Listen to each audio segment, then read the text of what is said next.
Hi, I'm Jake, and this is Loot. We make Pathfinder 2 videos, and sometimes RPG supplements in general. Now, I want to go over something from Tian Xia that I didn't cover before. I covered nothing from Tian Xia before, but that's because it's mostly for GMs, and it's not all that interesting for, like, the casual viewer. Tests of Virtue, I'm going to go over. They're new rituals for Tian Xia. Before I read about what tests of virtue are, I'm going to read a trait definition that they have.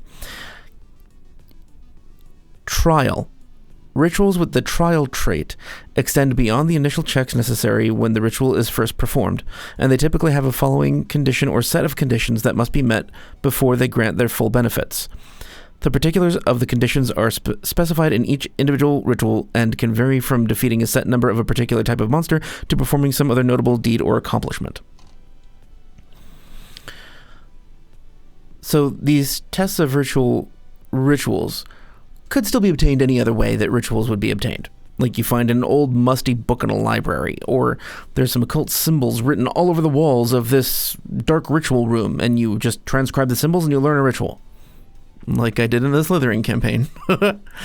Here's the intro to Tests of Virtue. Many Tian rituals are told not in whispers around a campfire, but instead through song and poem. More than the knowledge of secret chants and arcane practices for bestowing mighty gifts, the gods of Tian Xia instead look to test the virtue, cunning, and will of ritual seekers. These tests grant restrictions as well as power, with one lasting only as long as the other is upheld. Sort of like what you might stereotypically know as like the samurai ritual. Well, actually, I don't know if it's samurai. It was something in Legend of the Five Rings. But people like, I think it's Shugenjas mostly, would make a pledge to like never cut their hair or always do this prayer facing this direction on this day of the week or not eat a certain kind of food. Those are the kind of things you might have to do. So the first test of virtue ritual is Immortality. Perfection of Essence, Ritual 10. Cast 1 day. It's rare. Cost: special foods, herbs, and minerals worth a total value of 45,000 gold pieces. Secondary casters 1. Primary check crafting expert. Secondary check medicine or religion. Many have pursued alchemical means to immortality, and most haven't survived the attempt. The most common manner of purifying one's essence requires ingesting the following poison and surviving the effects unassisted for at least a day. This doesn't mean that you can't cast spells on yourself. You could. And it doesn't mean that you couldn't, like, drink an elixir. I guess you'd have to talk to your GM because maybe that counts as assisting, but that doesn't make sense. No one else is assisting you. Saving throw, DC 43 Fortitude. It's high, but it's a level 10 ritual. Onset, 1 hour. Maximum duration, 5 days for this poison. Saving throw, DC 43 Fortitude. Yeah, it's high, but it's a level 10 ritual. Onset, 1 hour. Maximum duration, 5 days. Stage 1, 7d12 spirit damage plus doomed 1 for an hour. Stage 2, hopefully you'll never get to this point. 9d12 spirit damage and confused for a minute once every 1d4 minutes. Plus doomed 2 for an hour. Stage 3, 9d12 spirit damage and doomed 3 for a day. Stage 4, death. So, make your fortitude saves. Anathema for this ritual is determined at the time of the ritual. You choose 1 anathema and the GM chooses 2 anathema. You're aware of all of your anathema, which is good. Why wouldn't you be? Appropriate anathema might include avoiding physical contact with a certain creature or substance, such as members of your bloodline or jade, eating certain foods, such as meat or grains, or wearing certain items or materials, such as silk or cotton, or like steel. If the ritual is ended in this way, you must conduct an atone ritual before attempting this ritual again. It has these listed from critical success down to critical failure, but that doesn't make sense to me. I'm going to read the critical failure first. So, critical failure. As failure, except the poison is also virulent. Failure, your actions don't achieve immortality, and you automatically fail the first save against the poison. So this is the failure for the ritual casting. You automatically fail the first save. That sucks. And critical failure would be, it's also virulent, so it's much, much harder to get over. Success. You've purified your body enough to attempt to gain immortality. You're bound by the ritual's anathema and must ingest the final potion to complete your apotheosis. So this is just the roll on the check for the ritual. Again, you still have to make the saving throw. Once you've withstood the effects of the poison for 1 day or completely recovered from the poison's effects without outside assistance, you gain immortality as follows. You don't age unless you wish to. You can't die except due to old age. If your dying or doomed condition would increase to a high enough value to kill you, it doesn't increase, and any effect that would instantly kill you instead just reduces you to 0 hit points. If you ever truly die and aren't returned to life within 1 year, you descend from the heavens as an adult into a new mortal body somewhere in the world. I like this for story purposes. I'll read the critical success. As success, except you choose 1 anathema and your GM chooses 1 anathema, so you have 2 instead of 3. It's still basically the same thing. You're going to have something that is proscribed for you, stuff you can't do, or stuff you have to do for the rest of your eternity, and it is going to be eternity. I like this for story purposes as a GM, because I can say that anybody performed this ritual or somehow was performed on someone else, and they attained immortality. I think I might use that in the... my players might be watching. Shut up, Jake. So anyway, true immortality. That's insane. I can't believe that's actually in the game at all. It is appropriately leveled, too. Way up there. All right, so that's fun. Let's look at the next ritual. Power of the Beasts. Ritual 2. Rare. All these are rare. And all these are trials. Cast 1 day. Cost bones, teeth, or claws of beasts worth 150 gold. Secondary casters 1. Primary check athletics, expert. Secondary check cooking, lore, crafting, or religion. Duration, see text. To simply kill the magical beasts who populate Tian Xia is needless and wasteful. The gods reward a hunter who seeks to truly understand their prey, approaching the creatures on their own level and seeking to gain their strength. Powdering the bones of strong beasts for use in a soup or wine is often the first step in the process of capturing part of their power. Using weapons is anathema to this ritual and immediately ends its benefits. If the ritual is ended in this way, you must conduct an atone ritual before attempting this ritual again.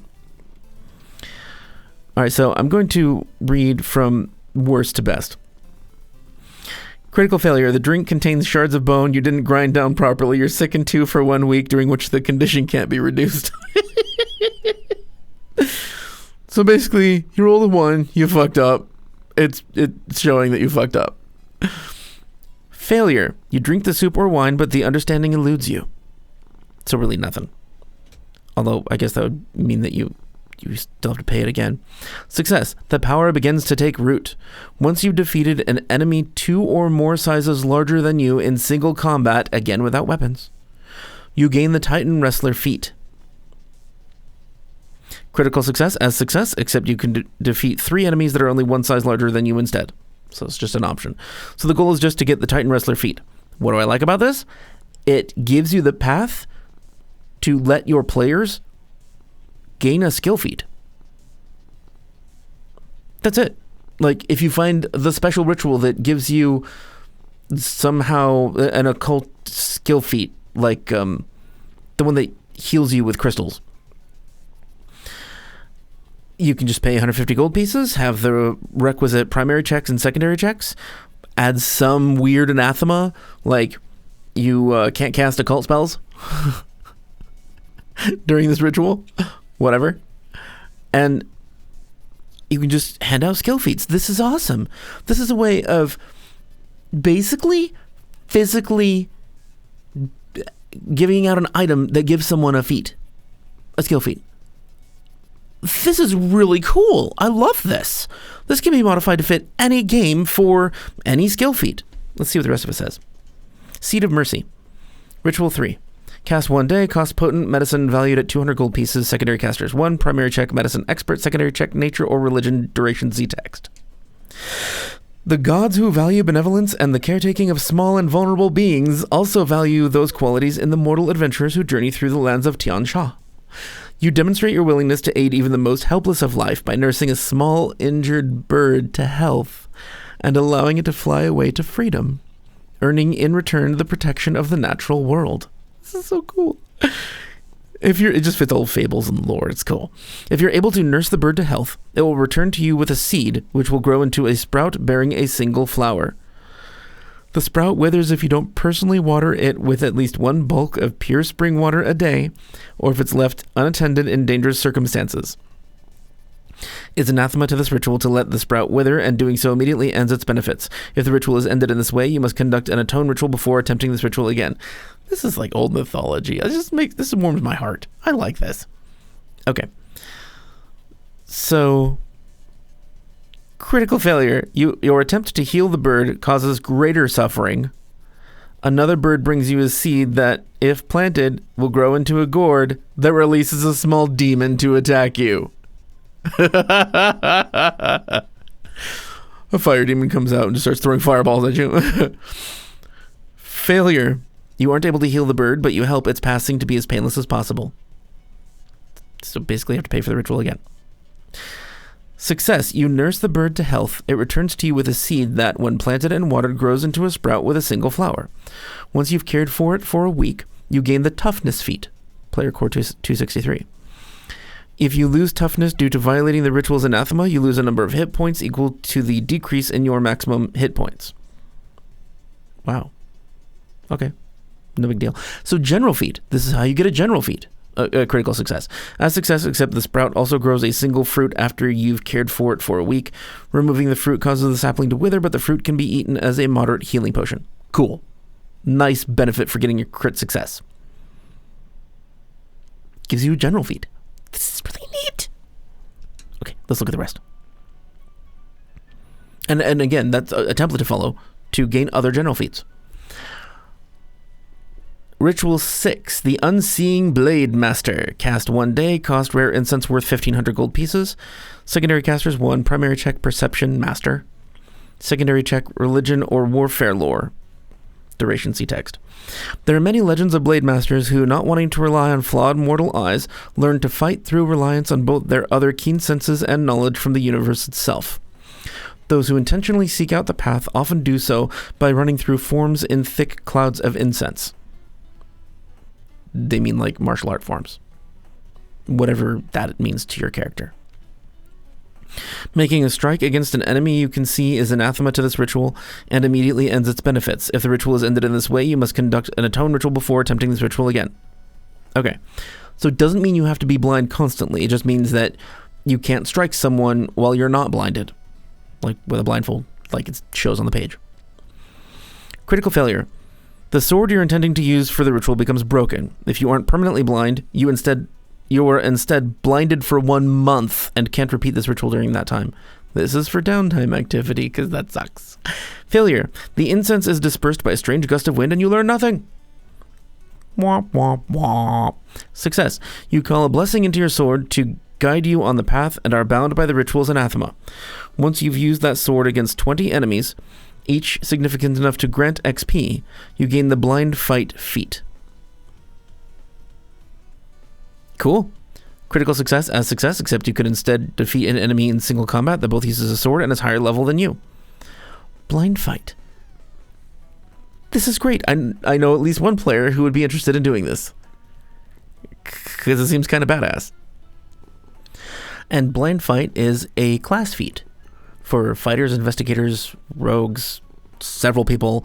The point is that this is a good template to follow to give someone an extra class feat by paying a whole bunch of money and doing a stupid, seemingly pointless, shitty ritual. I mean, like, that's a horrible experience. Having to blindly fight 20 people. That's awful. That might kill you. Anyway, but, and it's ritual 6, so you can't really do this until level 11th. And the class feat is for level 8. So just bear that in mind, either if you're the PC going for this, or if you're the GM creating a separate ritual for a different class feat. It should be appropriately lower than the required level for the ritual. I'm really glad they made these. Yeah, I'm going to have to talk to my ritual caster and see if we can work something out for rituals that he might want. You know who you are, John. Last ritual, 3rd level, Wild Allegiance, rare trial, cast 1 day, cost animal food worth a total of 150 gold pieces. Secondary casters 1, primary check Diplomacy Expert, secondary check Nature or Religion, duration, see text. To many, the animals of Tian Xia are simply beasts to be conquered or harvested, but this isn't how all of the gods intended it. You approach, feed, and commune with the most notably hostile beasts in an effort to forge a true friendship and allegiance with the natural world. Wantonly attacking or killing animals is anathema to this ritual and immediately ends its benefits. If the ritual is ended in this way, you must conduct an atone ritual before attempting this ritual again. Critical failure. You deeply offend the gods you were trying to impress, and they send a sign of displeasure, often an animal attack. You must conduct an atone ritual before attempting this ritual again. Failure. Your actions don't impress the gods of the wilds.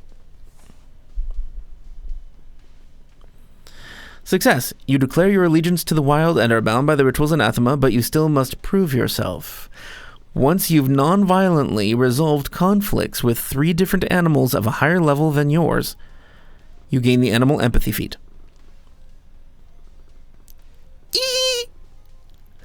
I love this kind of thing. I'm the GM who used to just create magical items that all they do is give you a feat because people wanted extra feats. This is a wonderful way to do it. I'm going to be using these. I have to create one and plan for this. Maybe I'll put it up on the website for free. We'll have to see. Alright, so critical success as success, except you can instead resolve a conflict with 1 animal of level 15 or higher. That doesn't seem all that much. That doesn't seem better. So it's 150 gold, 3rd level ritual, so you have to be at least 5th level, to get the animal empathy feat, which is a 1st level druid feat. So if you're looking for a way to get a 1st level feat, it costs you 150 gold, a bunch of time, and successful rolls, and the ability to learn and cast rituals. I love rituals. I'm so glad they came out with more. And I didn't realize until recently how useful these were. This is an entire expansion on the kinds of things I can give my players for their advancement. There's just a new way to increase your character's skill with things. Like, even if it's you have to go seek out the old master on the mountaintop, or you have to go into the dark, dank depths of underground sea and talk to an aquatic vampire. So that's all that's useful for players in the Tian Xia book that has a mechanical impact, as far as I can tell. If there's anything else in the Tian Xia book that you're really curious about, hit me up on Discord. It's the easiest way to communicate about it, and maybe I'll do a video on it. No promises. We'll talk about it. But anyway, Discord link is down below, and so is Patreon on the website. And if you sign up for Patreon for $5 or more, you get entered into a monthly drawing to win something from us. It's usually dice. Handmade dice. They're really pretty. But this month, it is, or has been, depending on when this video goes out, a blue scale dice bag. This one is friggin' huge. That's really cool. I like the feel of it. Like, I like felt bags and Crown Royal bags, but this feels easier to grip, and I've dropped my bag on the floor a lot, and I'm paranoid about germs. So I like this better. If you're a patron, thank you for patronizing me, like everybody does. Stop licking my finger, that's weird. And if you want to see the Howl of the Wild videos, they're here in the playlist. And over here is going to be archetypes. I've made a lot of them. I mean, a lot of videos, not a lot of archetypes. But have fun.